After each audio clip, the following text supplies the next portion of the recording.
Friends, फिर एक नए दिन नई बात डॉक्टर जाफरी के साथ। आज इस एपिसोड में मैं आपके लिए लेके आया हूँ complications of allergic disorders.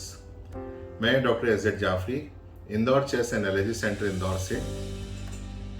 Complications of allergies के ऊपर हम नॉर्मली डिस्कस नहीं करते हैं, लेकिन एलर्जिक डिसऑर्डर एक ऐसी चीज है जो बहुत ज्यादा कॉम्प्लिकेशंस पैदा करती है। स्पेशली अगर आप बच्चों में देखेंगे तो साइकोसोमेटिक डिसऑर्डर्स बहुत होते हैं। साइकोसोमेटिक डिसऑर्डर्स ये होते हैं कि जिसके अंदर बच्चे जो होते हैं वो बहुत ज्यादा ऐसे लक्षण देते हैं जो नॉर्मली हम समझते हैं कि ये इसका एलर्जी से कोई संबंध नहीं है। जैसे अटेंशन डेफिसिट डिसऑर्डर, राइट। एक बच्चा बार बार अपने मदर को, पेरेंट्स को, किसी को या जो भी बैठे हैं उनको बार बार कोई ऐसी हरकत करता है, ऐसे वो करता है, मूवमेंट्स करता है जिससे वो ये चाहता है कि बस मेरी तरफ देखा जाए, कहीं और नहीं देखा जाए। ये एलर्जी का एक बहुत इंपॉर्टेंट कॉम्प्लिकेशन है। दूसरी चीज अगर देखने में आएगा आपको कि ऐसे बच्चे जो होते हैं बहुत जिद्दी होते हैं, राइट।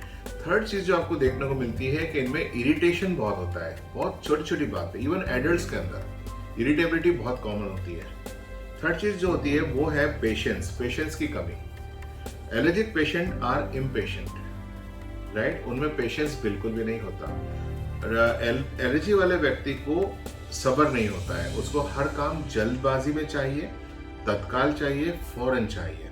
बट उसको रियलाइज नहीं होता कि मैं ऐसा कर रहा हूँ। उसके आसपास के लोग, उसके रिलेटिव्स, उसके फ्रेंड्स ही बताते हैं कि ये आजकल बहुत ही जल्दबाज हो गए हैं, फैसले तत्काल लेते हैं, फटाफट लेते हैं, वेट नहीं करते कि इसकी कोई कॉम्प्लिकेशन आ सकती है, इससे कोई प्रॉब्लम आ सकती है।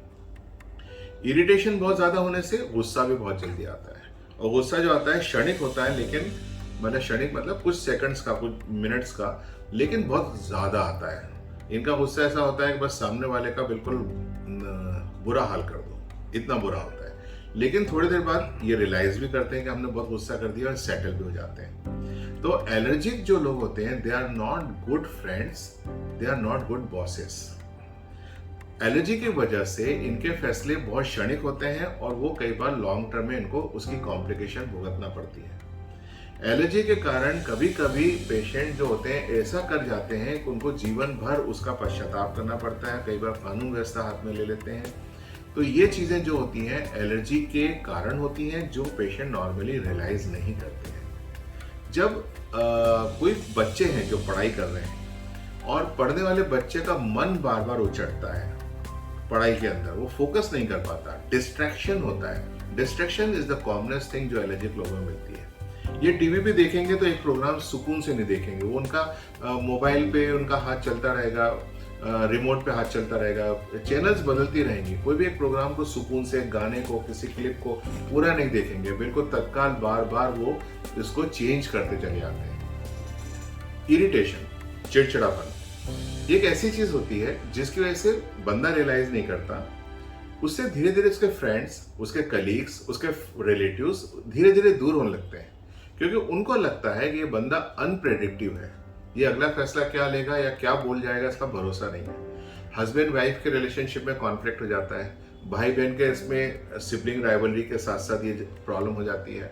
पेरेंट्स बच्चों को नहीं समझ पाते और बच्चे पेरेंट्स को नहीं समझ पाते, तो वहाँ एक जनरेशन गैप और उसके अंदर रोल प्ले करता है एलर्जी के साथ साथ। तो ये सब कॉम्प्लिकेशन जो होती है ये साइकोसोमेटिक डिसऑर्डर्स बहुत पैदा करती है। ये तो हुई एक मेंटल इश्यूज के साथ। अब दूसरी प्रॉब्लम जो होती है वो ये होती है कि जब साइनसेस इन्वॉल्व होते हैं तो कई बार साइनस के अंदर इन्फेक्शन हो जाता है। ये इन्फेक्शन बैक्टीरियल भी हो सकता है जो सिंपल एंटीबायोटिक से ठीक हो जाए, या फंगल इन्फेक्शन भी हो सकता है। इसमें एक बायोम फिल्म बन जाती है और वो फिल्म बनने के बाद सर्जरी के सिवा और कोई ऑप्शन नहीं रहता है। ऐसी कंडीशन के अंदर नॉर्मल ट्रीटमेंट हेल्प नहीं करते हैं और वो पूरी फिल्म वाला जो बायोम रहता है वो पूरा हटा के पूरा फंगस बॉल को रिमूव करना पड़ता है। कई बार ये इन्फेक्शन जो होते हैं ब्रेन तक पहुंच जाते हैं। ओटाइटिस मीडिया जो कान के अंदर के साइड का इन्फेक्शन होता है ये भी बहुत कॉमन है और अक्सर इसकी वजह से कान के पर्दे में परफोरेशन हो जाता है और कान के यहाँ से पस आना शुरू हो जाता है। ये भी एक कॉम्प्लिकेशन है जो बहुत फ्रिक्वेंटली देखी जाती है। अदर देन दिस, जब पोस्ट नेजल ड्रिप होती है तो फ्रीक्वेंट टॉन्सिलाइटिस होती है। बार बार टॉन्सिल्स होना, बार बार बुखार आना, बार बार डॉक्टर के पास जाना, बार बार एंटीबायोटिक्स लेना, और बहुत ज़्यादा एंटीबायोटिक्स लेने से आपका इंटेस्टाइनल फ्लोरा भी बहुत बिगड़ जाता है। इसके बाद एक बहुत इंपॉर्टेंट कॉम्प्लिकेशन है जिसपे कई पेरेंट्स और डॉक्टर्स, इवन पीडियाट्रिशियन, ईएनटीज फोकस नहीं करते हैं, वो है एनलार्जमेंट ऑफ एडिनॉइड। एडिनॉइड एक तरह का लिम्फ नोड है जो रूफ से लटकता है, जो टॉन्सिल्स के ऊपर की साइड होता है, और ये इनलार्ज हो जाता है। इनलार्ज होने से ये प्रॉब्लम आती है कि जो सांस की नली होती है वो नींद के अंदर दबने लगती है, और दबने की वजह से जो बच्चा होता है वो पूरी सांस नहीं ले पाता, और इसकी वजह से उसको खर्राटे शुरू हो जाते हैं, स्नोरिंग शुरू हो जाती है। ऐसे बच्चे बहुत रेस्टलेस होते हैं। ये जब पलंग में सोते हैं तो बार बार करवट बदलते हैं, कभी लेफ्ट, कभी राइट, कभी औंधे, कभी सीधे। आप उनको पलंग में एक साइड रखेंगे तो मालूम पड़ा दूसरी साइड सुबह निकलते हैं। तो ये बहुत रेस्टलेस होते हैं। कई बार इनको आरएलएस हो जाता है, रेस्टलेस लेग सिंड्रोम, जिसके अंदर पाँव बहुत जोर जोर से पटकते हैं नींद के अंदर। माँ से बोलते हैं मेरे पाँव दबाते रहो, बच्चों के पाँव दबाना पड़ते हैं, उनका दर्द ठीक होता है। ये भी लक्षण एडिनॉइड्स के हैं। एडिनॉइड इरिटेबिलिटी तो पैदा करता ही करता है, चिड़चिड़ापन भी पैदा करता है, अटेंशन डेफिसिट डिसऑर्डर भी करता है, लेकिन सबसे बड़ी बात है ये ब्रेन को ऑक्सीजन का सप्लाई रिड्यूस कर देता है जब बच्चा सो रहा होता है। तो एडिनॉइड का बड़ा सिंपल सा सॉल्यूशन है, इसके अंदर इसका एक्सरे करा जाए या सीटी करा जाए। कंफर्म हो जाए तो बहुत बड़ा अगर एडिनॉइड है जो सांस की नली को रोक रहा है तो इसको तत्काल स्पेशलिस्ट को दिखा के ऑपरेट करके रिमूव करना चाहिए।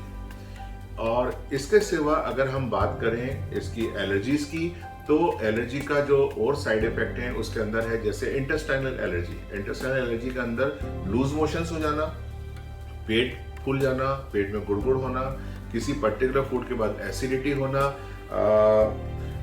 खाना खाने के बाद पेट फूलना, किसी खाने का हजम नहीं होना, और इसके बाद किसी को नौशिया होना या वॉमिटिंग हो जाना, किसी को लूज मोशंस हो जाना, किसी को alternate constipation and loose motion होना, कभी कुछ दिन कॉन्स्टिपेशन चला, कुछ दिन लूज मोशन चले, या किसी को कंटिन्यूसली कॉन्स्टिपेशन चल रहा है। ये इसके सबके जो हैं ये इसके कॉम्प्लिकेशंस हैं एलर्जीज के, जो नॉर्मली हम लोग फोकस नहीं करते हैं। तो ऐसे कोई भी सिम्टम्स अगर होते हैं तो एक डॉक्टर को दिखा के आप ये रूल आउट कर लीजिए कि एलर्जी सीरियसली है या नहीं, और अगर है तो आप उसको मैनेज कर सकते हैं। लाइफ में बहुत अच्छा सौहार्द आ जाएगा, बहुत अच्छी रिलेशनशिप बन जाएगी।